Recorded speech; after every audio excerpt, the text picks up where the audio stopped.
যদি রাতে বাচ্চা জন্ম নেয় তাহলে সেদিন থেকে গণনা শুরু করে দেন আপনারা। ধরে নেন আজকে সন্ধ্যার সময় বাচ্চাটা জন্মগ্রহণ করেছে, আজকে হলো শনিবার, আপনারা শনিবার থেকে গুনলেন, শনিবার, রবিবার, সোমবার, মঙ্গলবার, বুধবার, বৃহস্পতিবার, শুক্রবার, এইভাবে 7 দিনের দিন আপনারা গুনছেন। কিন্তু এটা শরীয়তের নিয়ম নয়। শরীয়তের যত নিয়ম সব আগে রাত পরে দিন। আগে রাত, মাগরিব সূর্য ডুবে গেল মানে পরের দিন শুরু হলো, মাগরিব হয়ে গেল সূর্য ডুবে গেল মানে পরের দিন গণনা শুরু হলো। যার জন্য দেখবেন যেদিনে চাঁদ ওঠে তার পরের দিন রোজা রাখতে হয়, যেদিনে চাঁদ দেখি তার পরের দিন ঈদ করতে হয়। বুঝতে পেরেছেন? কথাটা বললেন আপনাদের কাছে এই প্রসঙ্গে বলে দিলাম। অনেক সময় ফোনে জিজ্ঞাসা করেন, আপনারা বিষয়টা ক্লিয়ার হলেন কি হলেন না? আপনারা ভালো আছেন? কিছু মানুষ ভালো আছেন আর পিছনের গুলো বলছেন জলহস্তি এসেছে দেখি কি খেলা দেখায়, তারপরে ঘর যাব। ইন্নাল হামদালিল্লাহি নাহমাদুহু ওয়া নাস্তাঈনুহু ওয়া নাস্তাগফিরুহু ওয়া নু'মিনু বিহি ওয়া নাতাওয়াক্কালু আলাইহি ওয়া নাউযু বিল্লাহি মিন শুরুরি আনফুসিনা ওয়া মিন সাইয়্যাতি আমালিনা। من يهده الله فلا مضل له ومن يضلله فلا هادي له ونشهد أن لا إله إلا الله وأشهد أن محمدا عبده ورسوله الذي أرسله بالحق بشيرا ونذيرا وداعيا إلى الله بإذنه وسراجا منيرا. فقد قال الله تعالى في كلامه المجيد وفيه والفرقانه الحميد. أعوذ بالله من الشيطان الرجيم.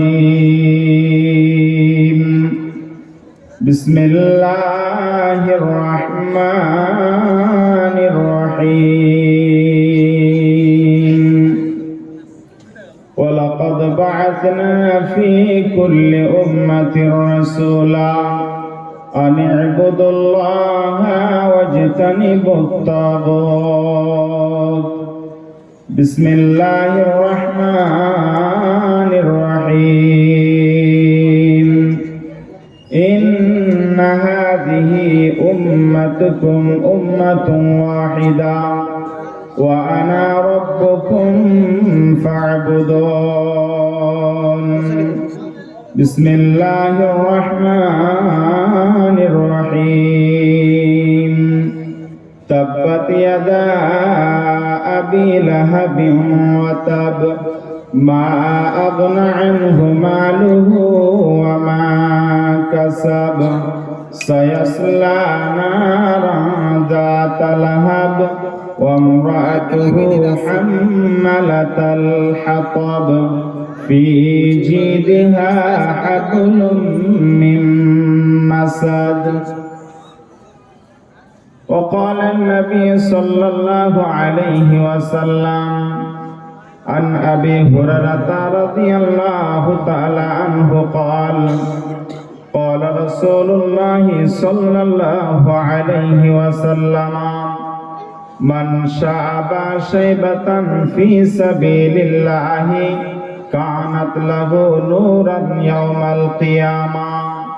القمر قال عليه الصلاة والسلام.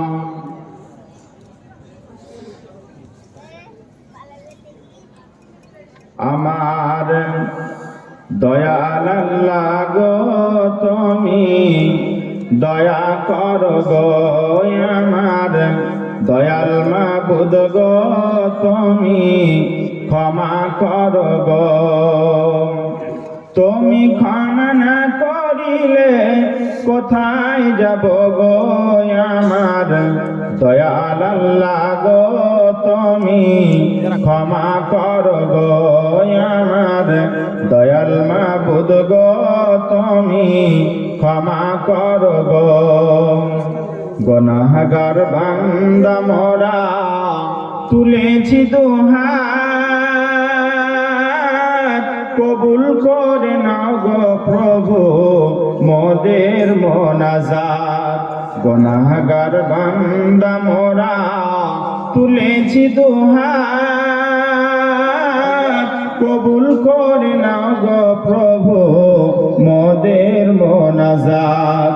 তুমি রব্বানা মোদের করে দাও ক্ষমা, তুমি রব্বানা মোদের করে দাও ক্ষমা। তুমি ক্ষমা না করিলে কোথায় যাব গো আমার দয়াল আল্লাহ গো তুমি দয়া করো গো আমার দয়াল মাবুদ গো তুমি ক্ষমা করো গো। কিয়ামতের মাঠে মরে স্মরণে রাখিয়া, জাহান্নামের আগুন হতে বাঁচায়া নিও। তুমি রহমান মোদের না করো অপমান, তুমি রহমান মোদের না করো অপমান। জাহান্নামের আগুন হতে, জাহান্নামের আগুন হতে নাজাত দিও গো আমার দয়াল মাবুদ গো তুমি দয়া করো গো আমার দয়াল আল্লাহ গো তুমি ক্ষমা করো গো। সবার চেয়ে দিলে আমি তোমায় ভালোবাসি, তাই তো আমি দিবানিশি বারে বারে আসি। তুমি জলিল জাব্বার তুমি গফুর গাফার, তুমি জলিল জাব্বার তুমি গফুর গাফার। দয়া করে ফুলসিরাতে, দয়া করে ফুলসিরাতে করে দিও পার তুমি দয়াল মাবুদ গো তুমি ক্ষমা করো গো আমার দয়াল আল্লাহ গো তুমি ক্ষমা করো গো। জোরে বলি নারে তাকবীর, আরো জোরে নারে তাকবীর। উপস্থিত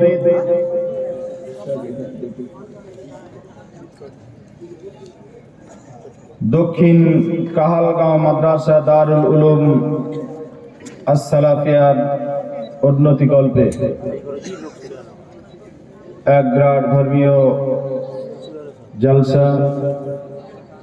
আজকের এই জলসার প্রধান যিনি আকর্ষণ, আজকের এই জলসার যিনি প্রধান তিনি হলেন সকলের নির্বাচিত, সকলের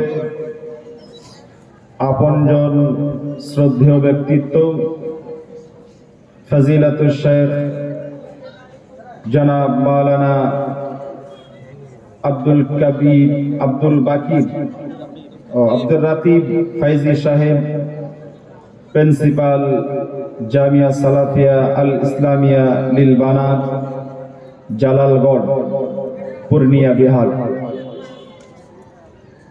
আল্লাহ তাআলার দরবারে দোয়া করি আল্লাহ রাব্বুল আলামিন ওনাকে হায়াতে তাইয়্যিবা সেহতে কুল্লিয়া শীর্ষকে দিনের একজন মর্দে মুজাহিদ হিসেবে আল্লাহ তাআলা তুমি কবুল করে নাও, আমিন। উপস্থিত আছেন মঞ্চ উপবিষ্ট ওলামায়ে ইকরাম,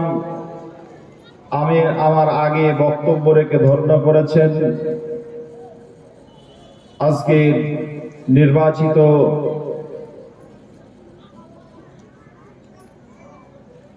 সকলের প্রাণপ্রিয় ওলামায়ে ইকরাম,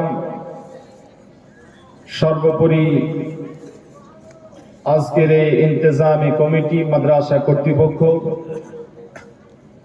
এবং দূর দূরান্ত থেকে এসে আজকের এই সভাকে সৌন্দর্য ফুটিয়ে তুলেছেন দিন প্রিয়, ইসলাম প্রিয়, কোরআন প্রিয় আল্লাহওয়ালা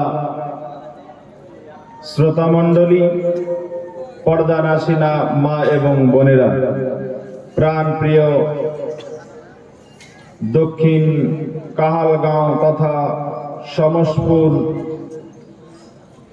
উত্তর দিনাজপুরের এলাকাবাসী, আল্লাহ তাআলার দরবারে সর্বোপরি আমরা আজকের এই সভাতে আসতে পেরে, এই সভাকে পেয়ে আমরা খুশি না নারাজ? জোরে বলেন, খুশি না নারাজ? খুশি, যেহেতু আজকে এখানে যে আলোচনাগুলো হয়েছে আর যে আলোচনা হবে সব কোরআন থেকে এবং সেই হাদিস থেকে আলোচনা হবে ইনশাআল্লাহ, যার ফলে আমরা আজকের এই সভাতে আসতে পেরে খুশি। নিজের জীবন পরিবর্তন করার জন্য আমরা এখানে বসেছি। যে আল্লাহ তাআলা আমাদেরকে অসংখ্য মানুষের মাঝ থেকে বাছাই করে কিছু মানুষকে নিয়ে এসে এখানে বসিয়েছেন, সে আল্লাহ তাআলার দরবারে আমরা সকলে মিলে সমসুরে সূর্য কণ্ঠে আল্লাহ তাআলার প্রশংসা করি। সকলে বলি আলহামদুলিল্লাহ। মানুষ যত, আওয়াজ কিন্তু ততটা হয়নি। সকলে বলি আলহামদুলিল্লাহ। অতঃপর প্রিয় নবী সাল্লাল্লাহু আলাইহি ওয়াসাল্লামের প্রতি লাখো কোটি সালাম বর্ষিত হোক। আল্লাহুম্মা সাল্লি আলাইহি, আল্লাহুম্মা বারিক আলাইহি। আমি আপনাদের এলাকায় নতুন মানুষ, এর আগে আপনারা দেখেছেন আমাকে? শায়েখকে মনে হচ্ছে দেখেছি কোথাও। জি জি জি, বিহারে। আপনারা হয়তো আমাকে কেউ চিনেন না, আমি একজন নতুন মেহমান। বিদায়। রাসূল সাল্লাল্লাহু আলাইহি সাল্লামের হাদিস, মেহমানের যথাযথ ইজ্জত করতে হয়। রাসূল করেছেন ইহুদিকেও, ইহুদি মেহমানের আল্লাহ রাসূল ইজ্জত করেছেন। অমুসলিম মেহমান রাসূলের দরবারে এসেছেন, ইজ্জত করেছেন। আমি তো একজন দ্বীনি ভাই, আমার ইজ্জত কিভাবে করবেন? আপনাকে খেতে দিতে হবে না? আপনার বাড়ি গিয়ে আমি 2 দিন 5 দিন থাকবো না? সে সময় আমার নেই, আপনি আমাকে নিয়ে যেতেও পারবেন না। আপনি আমাকে ইজ্জত করবেন। আজকে আমি এখানে এসেছি,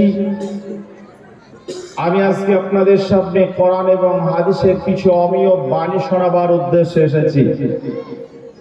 আপনারা 1 ঘন্টা অন্তত পক্ষে সময় দেবেন। যদি ভালো না লাগে আগেই বলবেন, আমি আগেই শেষ করে দেব। কারণ আপনাদের কষ্ট আর আমার বেইজ্জতি দুটোই জড়িয়ে আছে, যার জন্য আমি বলবো আর আমার যে কষ্ট হবে না এটা নয়। আপনারা উঠবেন, কিন্তু ওঠার আগে একটা কথা শোনেন। মুসলিম শরীফের একটা হাদিস, হযরত আবু হুরায়রা রাদিয়াল্লাহু তাআলা আনহু তিনি বর্ণনা করেছেন। আল্লাহ রাসূল সাল্লাল্লাহু আলাইহি সাল্লাম বলেন, আজকের এই সবার গুরুত্ব বোঝাতে গিয়ে রাসূল 4টা কথা বলেছেন। তার মধ্যে 1 নম্বর হলো নাযালাত আলাইহিমুস সাকিনা। আল্লাহর নবী বলছেন আজকের এই সভা গুরুত্ব হলো এখানে আল্লাহ তাআলা তিনি সাকিনা, নিরাপত্তা দিয়ে আমাদেরকে বেষ্টন করে রেখেছেন। 2 নাম্বার, আল্লাহর নবী বলছেন ওয়াগাশিয়াতুহুমুর রাহমা, তিনি আমাদের উপরে রহমত, বরকত তিনি আমাদের উপরে নাজিল করছেন। ভাইজান, যতক্ষণ সভা চলবে ততক্ষণ বরকত নাজিল হবে। 3 নাম্বার বৈশিষ্ট্য, ওয়াহাফাতুহুমুল মালায়েকা, আপনি বুঝতে পারছেন না, আপনি জানতে পারছেন না, আপনি দেখতেও পাবেন না, কিন্তু অসংখ্য ফেরেশতা আল্লাহ তাআলার দরবার থেকে, আসমান থেকে নেমে এসেছেন, আল্লাহর রহমতের ফেরেশতা। আচ্ছা, আপনাদের একটা কথা জিজ্ঞাসা করি, মাঝে পৃথিবীতে যারা বেঁচে আছেন, এখানে যতগুলো মানুষ আছেন, কোন মানুষ কি ফেরেশতা দেখেছেন? কথা বলতে হবে, কারণ রাত গভীর হয়েছে, আপনারা ঘুমিয়ে আছেন না জেগে আছেন আমি বুঝবো কি করে কথা না বললে। আমি একা বলবো, কারণ আমি বক্তব্য রাখবো না। আমি আজকে আপনাদেরকে এমন একটা ক্লাস করাবো যে ক্লাস আপনাদের জীবন পরিবর্তন হয়ে যাবে, যার জন্য ছাত্রকে শিক্ষক প্রশ্ন করতে পারে, প্রশ্ন করবে, জিজ্ঞাসা করবে সে কিভাবে নিচ্ছে, কিভাবে বুঝছে। আর আমি যেহেতু আপনাদের কাছে শিক্ষক না হলেও সে যোগ্যতা যদিও নেই, কিন্তু শিক্ষকের মতো বোঝাবার চেষ্টা করছি, বিদায় আপনারা আমার সঙ্গে একটু কথা বলবেন। আপনাদের জিজ্ঞাসা করছি, ফেরেশতাকে আপনারা যতগুলো মানুষ বসে আছেন দেখেছেন? কার মুখ থেকে শুনেছেন যে ফেরেশতা দেখা যায়? আমি আজকে আপনাদেরকে ফেরেশতা দেখাবো, ফেরেশতা দেখাবো, দেখা যায়, হাদিসে আছে, সেই হাদিস আপনাদের শোনাবো, ফেরেশতা দেখা যায়। কিন্তু আপনারা চুপচাপ বসে থাকলে তবেই পাবেন এই মাল ডেলিভারি, কেউ এই মাল ডেলিভারি দেবে না। দুই, আল্লাহ রাসূলের ওই হাদিসটা বর্ণনা করছিলাম যে এখানে অসংখ্য ফেরেশতা এসেছেন। 3 নাম্বার বৈশিষ্ট্য হলো, 4 নাম্বার আল্লাহর নবী বলছেন আজকের এই সবার 4 নাম্বার বৈশিষ্ট্য হলো ওয়া যাকারাহুমুল্লাহু ফী মান ইনদাহু। আপনাদের সামনে রেখে আমি যেমন বক্তব্য রাখছি, আল্লাহ তাআলার অসংখ্য ফেরেশতা এখানে এসেছেন, তারা আপনার নাম, আপনার বাবার নাম, আপনার গ্রামের নাম লিখে নিয়ে গিয়ে আল্লাহর দরবারে ফেরেশতারা হাজির। হে আল্লাহ, আপনার ওই বান্দারা আজকে ওই কাহালগাঁও মাদ্রাসাতে আজকে তারা জালসা শুনছে, মাবুদ তাদের সাগিরা গুনাহ যত আছে জীবনে আল্লাহ তুমি মাফ করে দাও। আল্লাহ আপনাদের উপরে 1 নাম্বার রহমত বর্ষণ করছেন, বরকত দিচ্ছেন। আল্লাহ তাআলা নিরাপত্তার চাদরে আমাদেরকে বেষ্টন করে রেখেছেন। আল্লাহ তাআলা অসংখ্য ফেরেশতা আমাদের মাঝে দিয়েছেন। আপনারা যতটা আছেন তার চাইতে ফেরেশতা বেশি আছে, অসংখ্য ফেরেশতার কথা বলা হয়েছে। আর 4 নাম্বার কথা আল্লাহ রাসূল বলছেন আপনাদের নিয়ে স্বয়ং রব আলোচনা করছেন তার ফেরেশতাদের সামনে। কার আলোচনা চলবে? ওই ব্যক্তির আলোচনা আল্লাহ তাআলা ওই ব্যক্তিকে সুনজরে রাখবেন। আল্লাহর রহমতের নজর ওই ব্যক্তিদের উপরে থাকবে, তাদের নিয়ে আলোচনা করছেন আল্লাহ। যারা আজকের এই সভাতে, আমি মাওলানা মুক্তার অনেক দূর নদিয়া থেকে এসেছি আপনাদের এখানে, অনেক দূরের রাস্তা, এত দূর রাস্তা আমি আপনাদের মেহনত করে আপনাদের কাছে এসেছি, অনেক কষ্ট করে। কষ্টটা তখনই মনে হবে না যখন আপনারা ধীর স্থির ভাবে শুনবেন। তবে একটা শর্ত আমার, আমি অসংখ্য গজল জানি, 150 গজল মুখস্থ আছে, একটা গজল আপনাদের সামনে আমি গাইতে পারবো না। আমার গজল শুনলে আপনাদের লাফানি শুরু হবে, লাফাবেন আপনি, কিন্তু আমি গজল বলবো না। কেন? গজল যারা বলছে তাদের আমি বিরোধিতাও করব না। গজল আমি বলতে পারি, আমি আজকে আপনাদেরকে বলবো না। কেন বলবো না? কারণ হলো সারা রাত যদি গজল বলা হয় একটাও নাকি হবে এমনটা নেই। তবে আপনাদের সামনে যদি একটা আয়াতের সামান্য কিছু বোঝাতে পারি, আপনি উপকৃত হবেন, আমিও হব, আজকের এই কমিটি উপকৃত হবেন, বিশেষ করে আজকের সবার সভাপতি উপকৃত হবেন। এজন্য কোরআনের মাহফিলে কোরআন এবং হাদিস দিয়ে আলোচনা করব। আজকে আমার আলোচনার বিষয় হবে ইসলামের পক্ষে আর ইসলামের বিপক্ষে। ইসলামের পক্ষে থাকলে কি লাভ আর ইসলামের বিপক্ষে থাকলে কি ক্ষতি। ইসলামের পক্ষে যারা থাকবে তারা কারা, তাদের কি অবস্থা ঘটবে, তাদের কি অবস্থা হতে পারে, এই বিষয় নিয়ে আজকে আপনাদের সামনে খুব সামান্য কয়েকটা কথা বলবো। তবে কথা বলতে গিয়ে আমি কয়েকটা পয়েন্ট নিয়ে আলোচনা করব।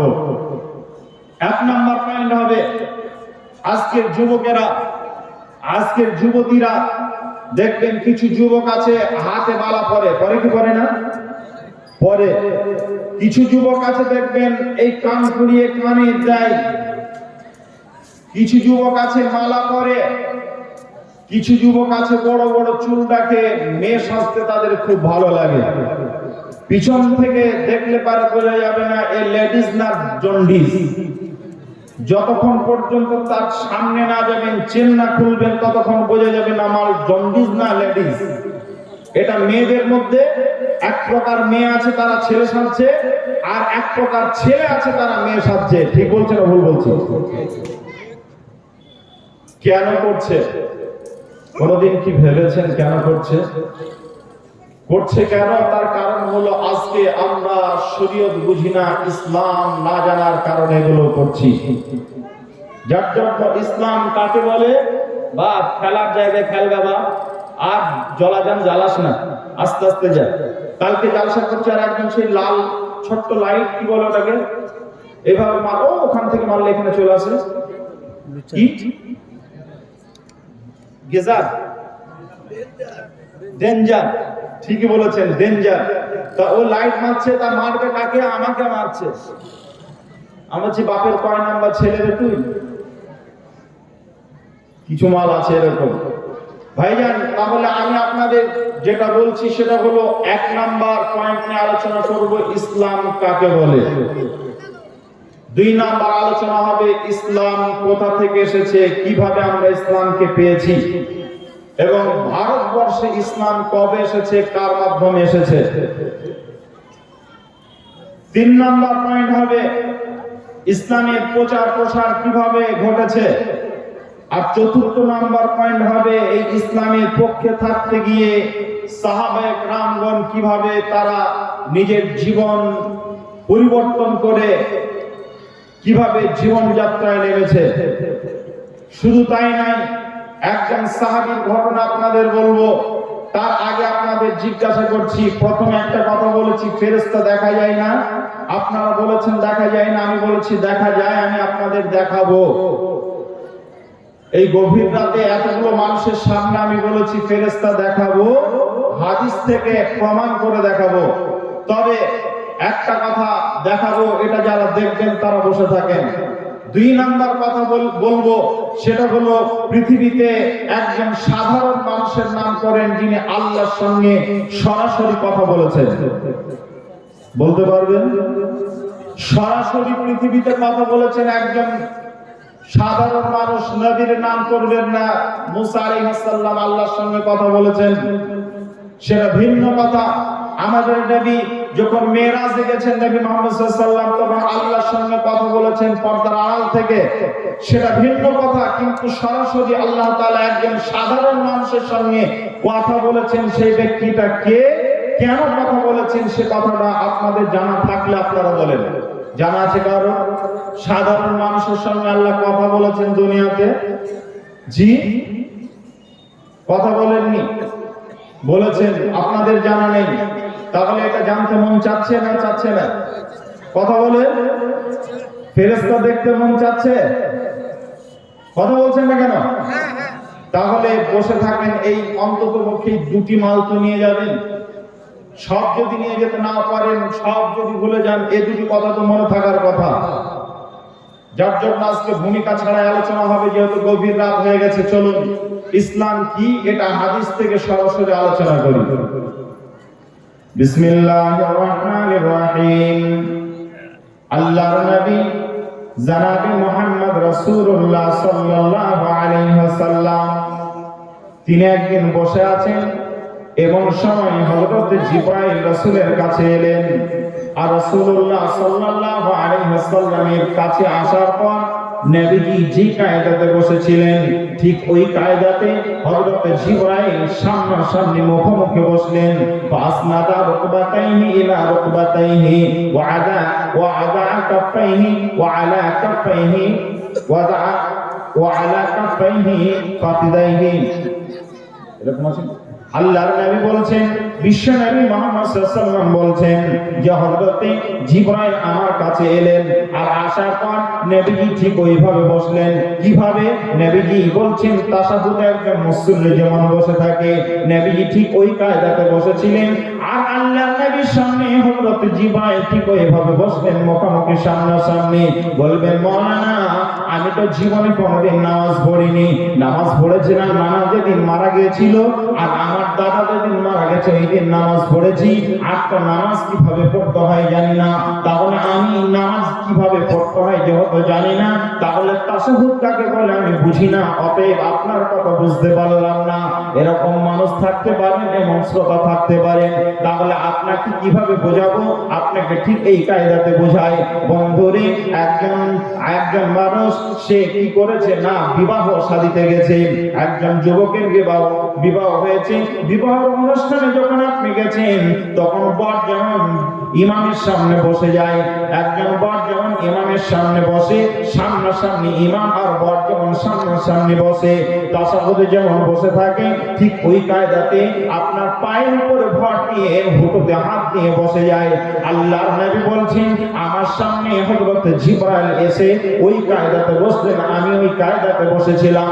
আর নবীজির সামনে বসার পর নবীজিকে জিজ্ঞাসা করলেন, ক্বালা ইয়া মুহাম্মদ আখবিরনি আনিল ইসলাম, হে মুহাম্মদ সাল্লাল্লাহু আলাইহি ওয়াসাল্লাম আপনি বলুন, আপনাকে জিজ্ঞাসা করছি, কারণ আল্লাহ তাআলা আপনাকে নবী বানিয়েছেন আর আপনাকে নবীওয়ালা কাজ করার জন্য দায়িত্ব দিয়েছেন। নবীদের কাজ হলো আল্লাহ তাআলার দিকে মানুষকে বুঝিয়ে নিয়ে আসা। একজন মানুষ জাহান্নামের রোডে চলছে, জাহান্নামের রাস্তাতে চলছে, ওই মানুষটাকে জাহান্নাম থেকে ফিরিয়ে নিয়ে এসে, জাহান্নামের রোড থেকে ফিরিয়ে নিয়ে এসে জান্নাতের রোডকে ধরিয়ে দেওয়া, এটাই হলো নবীদের কাজ। অতএব আপনি কিভাবে মানুষকে বোঝাবেন, ইসলাম কিভাবে বুঝেছেন, ইসলাম কিভাবে মানুষকে বোঝাবেন, এই খবরটা আপনি কিভাবে ইসলাম বুঝেছেন আর মানুষকে কিভাবে ইসলাম বোঝাবেন, এটা আপনি আমাদের সামনে আগে ব্যক্ত করুন। কারণ আপনাকে ট্রেনিং নেওয়ার জন্য, আপনার কাছে ট্রেনিং নেওয়ার জন্য আমি একজন ট্রেনার হিসেবে আপনার কাছে এসেছি। আল্লাহ তাআলা আপনার কাছে আমাকে পাঠিয়েছেন মুহাম্মদ হারগিজ না করতে, তা না করতে জিবরাইল, মুহাম্মদ হারগিজ না করতে, তা না করতে জিবরাইল, আর জিবরাইল না করতে পারে কারদেবার। আল্লাহ নবী অতক্ষণ পর্যন্ত নিজে থেকে কোনো কথা বলেন না যতক্ষণ পর্যন্ত জিবরাইল আলাইহিস সালাম এসে না বলেন, আর জিবরাইল নিজে থেকে কোনো কথা অতক্ষণ পর্যন্ত বলেন না যতক্ষণ পর্যন্ত আল্লাহ জিবরাইলকে আদেশ না করেন। বন্ধুরে, এই জন্য আপনার সামনে আমি যে কথাটা বলতে যাচ্ছি সেটা হলো আজকে গোটা পৃথিবীতে যত নিয়ম কানুন চলছে, এই নিয়ম পদ্ধতি সব ইসলামের কাছ থেকে ধার নিচ্ছে। বলবেন মাওলানা ইসলামের বিরুদ্ধে সবাই আবার ইসলামের কাছ থেকে নিচ্ছে মানে? জি হ্যাঁ, কেন আপনাকে বলি, আপনাদের এলাকাতে অনেক মাস্টার আছে, অনেক স্কুল আছে না নেই? প্রাইমারিতে পড়াতে গেলে পারে, প্রাইমারিতে কেউ যদি মাস্টার হতে হয় কাউকে, তাহলে তাকে ডিএড ট্রেনিং করতে হবে না? ডিএড ট্রেনিং করতে হবে। আপনি যদি আপারে যান, হাই স্কুলে যান, তাহলে বিএড করতে হবে। আপনি শিক্ষক যদি হন তাহলে আপনাকে বিএড করতে হবে। আর যদি আপনি কলেজে যান তাহলে আপনাকে এমএড করতে হবে। অর্থাৎ এগুলো আপনার ট্রেনিং, এগুলো এক একটা ধাপের এক একটা নাম দিয়েছে। এগুলো কেন করেছে সরকার, তার অনেক বড় ব্যাখ্যা আছে। আমার সময় নেই কথাগুলো বলার। আমি আপনাদের সামনে কথাগুলো বলতে পারবো কেন করেছে, এই তথ্যগুলো দিতে পারবো, কিন্তু সময় নেই, এজন্য আমি বলতে পারছি না। তবে এগুলো কোথা থেকে এসেছে না, ওই হাদিসে জিবরাইলকে ফলো করে এই নিয়ম পদ্ধতিগুলো চালু করেছে। যেটা বলছি এটাকে প্রত্যেকটা মাদ্রাসাতে পড়ানো হয়, আপনার ক্লাস রাবিয়াতে পড়ানো হয়, জামাতের রাবিয়াতে একটা হাদিস পড়ানো হয়, হাদিসটার নাম হলো মিশকাত শরীফ। ওই হাদিসের প্রথম হাদিস যেটা, ওটাকে হাদিসে জিবরিল বলা হয়। ওই হাদিস থেকে আপনাদের সামনে আমি আলোচনা করছি যে ইসলাম কাকে বলে। জিবরাইল আলাইহিস সালাম হযরত নবী মুহাম্মদ সাল্লাল্লাহু আলাইহি ওয়াসাল্লামকে জিজ্ঞাসা করলেন, বলা ইয়া মুহাম্মদ, হে নবী মুহাম্মদ সাল্লাল্লাহু আলাইহি ওয়াসাল্লাম, আখবিরনি আনিল ইসলাম, ইসলাম কাকে বলে, ইসলাম কি, এটা আপনি আমাকে বুঝিয়ে বলুন। এবার নবী বলছেন নবী মুহাম্মদ রাসূলুল্লাহ সাল্লাল্লাহু আলাইহি ওয়াসাল্লাম বলতে শুরু করলেন।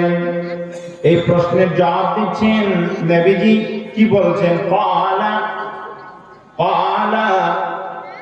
আল্লাহর নবী বলছেন, ক্বালা আল ইসলামু আন তাশহাদা আল্লা ইলাহা ইল্লাল্লাহ ওয়া আন্না মুহাম্মাদান আবদুহু ওয়া রাসূলুহু। এক নাম্বার ইসলাম কাকে বলে? নবীজি বলছেন এক নাম্বার হলো কালেমার প্রতি বিশ্বাস করা। অর্থাৎ কালেমাতে দুটি ভাগ আছে, একটা হলো লা ইলাহা ইল্লাল্লাহ, এটাকে তাওহীদ বলা হয়েছে, আর মুহাম্মদ রাসূলুল্লাহ এটাকে রিসালাত বলা হয়েছে। এর অনেক বড় ব্যাখ্যা আছে। বন্ধুরা আমার, তাওহীদ কোনদিন মানুষকে দেখানো যাবে না। তাওহীদ হলো আপনার প্রকাশ্য জিনিস নয়, তাওহীদ হলো আপনার গোপনের জিনিস। আর রিসালাত কোনদিন ছুপানো যাবে না, রিসালাত আপনার কোনদিন ছুপিয়ে রাখতে পারবেন না। রিসালাত হলো প্রকাশ্য জিনিস।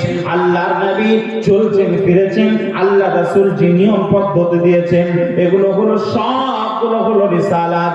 আপনার নবীর মুখে দাঁড়িয়ে ছিল, আপনি দাঁড়িয়ে রাখবেন, এটা হলো রিসালাত।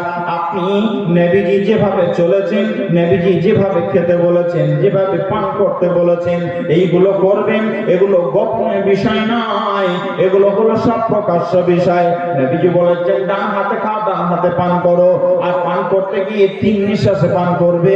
1 গ্লাস পানি পান করতে গিয়ে 6টা ওখানে সুন্নাত তোমাকে মানতে হবে।